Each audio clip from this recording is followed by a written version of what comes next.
Gen Z, sering banget kan kita dengar mereka dicap sebagai generasi yang lemah, gampang mengeluh, atau bahkan generasi stroberi. Tapi, apa benar begitu? Atau jangan-jangan mereka sebenarnya cuma sangat lelah? Nah, hari ini kita akan coba kupas tuntas perdebatan panas seputar generasi yang satu ini. Anda pasti pernah dengar kutipan ini, masa-masa sulit menciptakan orang kuat, tapi masa-masa indah menciptakan orang lemah. Nah, kutipan inilah yang sering banget dipakai untuk, ya bisa dibilang, menyudutkan Gen Z. Tapi pertanyaannya, beneran sesederhana itu siklusnya? Jadi, apakah Gen Z ini bukti nyata dari teori tadi? Apakah mereka beneran orang lemah yang lahir dari masa-masa indah yang diciptakan oleh generasi-generasi sebelum mereka? Kayaknya ceritanya jauh lebih kompleks dari itu. Oke, biar kita semua jelas, kita akan bedah topik ini langkah demi langkah. Pertama, kita lihat dulu apa saja tuduhan yang sering dilemparkan ke Gen Z. Lalu, kita dengarkan sisi pembelaannya. Setelah itu, kita coba cari diagnosisnya. Apa sih akar masalah sebenarnya? Dan terakhir, kita cari jalan ke depan bersama. Oke, kita mulai dari sisi tuduhan dulu ya. Gen Z ini sering banget dapat julukan generasi strawberry. Tahu kan maksudnya? Dari luar kelihatannya indah, bagus, tapi begitu kesenggol sedikit, langsung memar. Dianggap nggak tahan banting. Dan keluhan ini banyak banget datang dari para atasan di dunia kerja. Katanya, Gen Z itu susah diatur. Kurang inisiatif, tuntutannya tinggi, tapi loyalitasnya tipis banget. Mereka sering dianggap melihat pekerjaan cuma sebatas transaksi. Saya kerja, Anda bayar. Udah gitu aja. Dan ini bukan cuma omongan kosong loh, ada datanya. Coba bayangin, sebuah survei nunjukin kalau 65% perusahaan itu bilang kalau sampai harus ada PHK, karyawan Gen Z yang bakal jadi prioritas pertama untuk dilepas. 65% itu angka yang besar banget.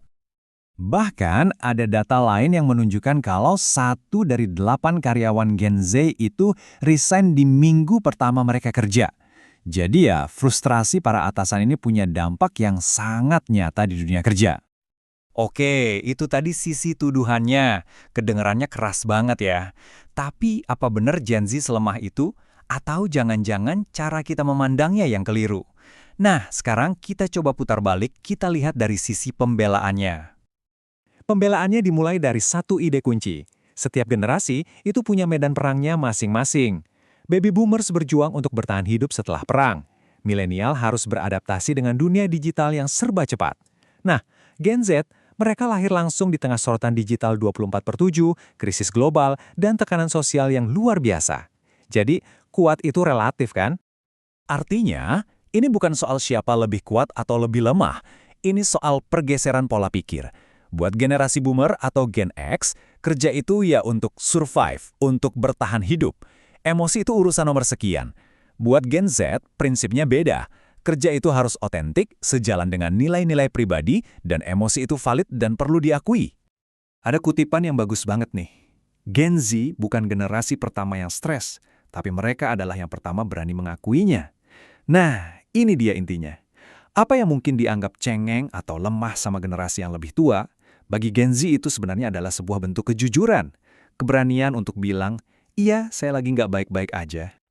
Dan ini terbukti dari data. Lihat deh grafiknya. Angka Gen Z yang melaporkan masalah kesehatan mental memang jauh lebih tinggi dibanding generasi lain. Tapi, ini bukan berarti mereka lebih rapuh. Bisa jadi, ini karena mereka jauh lebih terbuka untuk bicara soal ini. Sesuatu yang bagi generasi sebelumnya mungkin masih dianggap tabu. Oke, jadi kita sudah dengar tuduhan dan juga pembelaannya. Sepertinya ini bukan sekedar soal hitam dan putih, lemah atau jujur. Ada sesuatu yang lebih dalam di baliknya. Nah, sekarang kita masuk ke bagian diagnosis, apa sih sebetulnya akar dari semua fenomena ini? Salah satu kata kunci utamanya adalah burnout atau kelelahan kerja. Dan ini yang harus kita garis bawahi ya. WHO sendiri sudah mengakui burnout itu bukan kegagalan personal. Ini bukan karena individu itu lemah. Ini adalah sindrom akibat stres kerja kronis yang nggak dikelola dengan baik oleh sistem. Gejalanya itu biasanya ada 3 tahap. Pertama, kamu merasa lelah terus-terusan, baik secara fisik maupun emosional. Kemudian tahap kedua, kamu jadi sinis sama pekerjaanmu, merasa nggak ada gunanya lagi. Nah, puncaknya, kamu mulai merasa nggak kompeten dan semangat kerjamu benar-benar hilang. Dan jangan kira ini masalah sepele, skalanya masif. Coba lihat, Sebuah studi di sektor keuangan Indonesia yang tekanannya tinggi banget menemukan 6 dari 10 pekerjanya menunjukkan gejala burnout. 6 dari 10. Itu mayoritas, bukan minoritas. Diagnosis kedua yang nggak kalah penting itu adalah trauma lintas generasi. Konsepnya begini, trauma yang dialami orang tua kita, misalnya karena kemiskinan atau pola asuh yang keras, itu ternyata bisa diwariskan ke kita. Ini yang ikut membentuk cara Gen Z merespons stres di masa sekarang. Dan yang terakhir, ini soal kondisi zaman. Generasi dulu itu ibaratnya punya kompas yang jelas, agama, negara, atau sains. Ada satu kebenaran yang dipegang bersama. Gen Z, mereka lahir di tengah lautan informasi. Semua pandangan ada.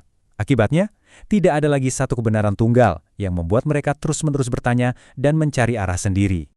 Nah, setelah kita tahu beberapa diagnosisnya, ada burnout, ada trauma, dan kondisi zaman, baru deh kita bisa ngomongin solusinya. Jadi, gimana nih jalan ke depannya? Solusinya ini nggak bisa cuman dari satu sisi. Harus dari dua arah. Ada bagian yang jadi PR-nya individu Gen Z untuk membangun diri. Tapi di sisi lain, ada juga PR besar buat perusahaan dan para pemimpin untuk memperbaiki sistem yang ada. Dari sisi individu, kuncinya adalah membangun ketahanan dari dalam. Misalnya, melatih kesabaran, melihat kegagalan bukan sebagai akhir dunia, tapi sebagai bagian dari proses belajar. Dan yang paling penting, memprioritaskan koneksi yang nyata di dunia nyata, bukan cuma mengejar validasi di dunia maya. Nah, buat perusahaan, PR-nya adalah memperbaiki lingkungan kerjanya. Gimana caranya? Misalnya, terapkan hak untuk tidak terhubung. Jadi karyawan nggak perlu balas chat kerja jam 10 malam. Dan definisikan ulang kesuksesan. Sukses itu bukan cuma soal target dan angka, tapi juga soal kesehatan mental dan kesejahteraan tim. Pada akhirnya, mau itu di kantor atau di rumah, penyembuhannya seringkali dimulai dari hal yang paling dasar. Seperti kutipan dari Dr. Elvin Gunawan ini, obat seorang anak seringkali hanyalah orang tua yang mau mendengarkan. Kesediaan untuk saling mendengarkan, inilah yang bisa menjadi jembatan antar generasi. Dan ini membawa kita ke sebuah pertanyaan terakhir yang mungkin harus kita renungkan bersama. Selama ini, kita sibuk sekali ingin memperbaiki generasi yang kita anggap rusak. Tapi, bagaimana kalau kita balik pertanyaannya? Bagaimana jika yang harus kita perbaiki sebetulnya bukan generasinya, tapi sistemnya yang memang sudah rusak?